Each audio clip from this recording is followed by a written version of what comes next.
మెదక్ జిల్లా పెద్ద శంకరంపేట మండలం పరిధిలోని చీలపల్లి గ్రామంలో దొంగలు బీభత్సం సృష్టించారు.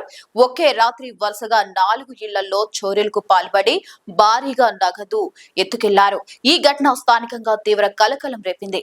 గ్రామానికి చెందిన రాయిని రాములు కుటుంబ సభ్యులు ఒక వివాహ వేడుకకు హాజరయ్యేందుకు వేరే ఊరికి వెళ్లారు. అదే అదునుగా భావించిన దుండగులు వారి ఇంటి తాళాలు పగలగొట్టి లోపలికి ప్రవేశించారు. బీరువాలో ఉన్న సుమారు 120 తులాలకు పైగా బంగారు ఆభరణాలతో పాటు 1 కిలో వెండిని అపహరించుకుపోయారు. ఉదయం ఇంటి పని మనిషి వచ్చి చూడగా తాళాలు పగలగొట్టి ఉండటాన్ని గమనించి యజమానులకు పోలీసులకు సమాచారం అందించడంతో ఈ భారీ దోపిడీ వెలుగు చూసింది. దొంగలు కేవలం రాములు ఇంటితో పాటు గ్రామంలోని మరో 3 ఇళ్లలో కూడా చోరీలకు పాల్పడ్డారు. మాణిక్యారెడ్డి అనే వ్యక్తి ఇంట్లోకి చొరబడి 2 తులాల బంగారాన్ని అపహరించాడు. బాధితులు ఇచ్చిన సమాచారం మేరకు అల్లాదుర్గం సిఐ రేణుకారెడ్డి ఘటనా స్థలానికి చేరుకుని పరిశీలించారు.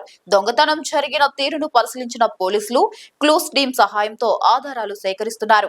గ్రామంలో ఒకేసారి 4 ఇళ్లలో చోరీ జరగడంతో ప్రజలు భయాందోళనకు గురవుతున్నారు. పోలీసులు కేసు నమోదు చేసుకుని నిందితుల కోసం గాలింపు చర్యలు చేపట్టారు. ఇలాంటి మరిన్ని ఇంట్రెస్టింగ్ వీడియోస్ కోసం ఫాలో అవ్వండి Z24 ఆంధ్ర.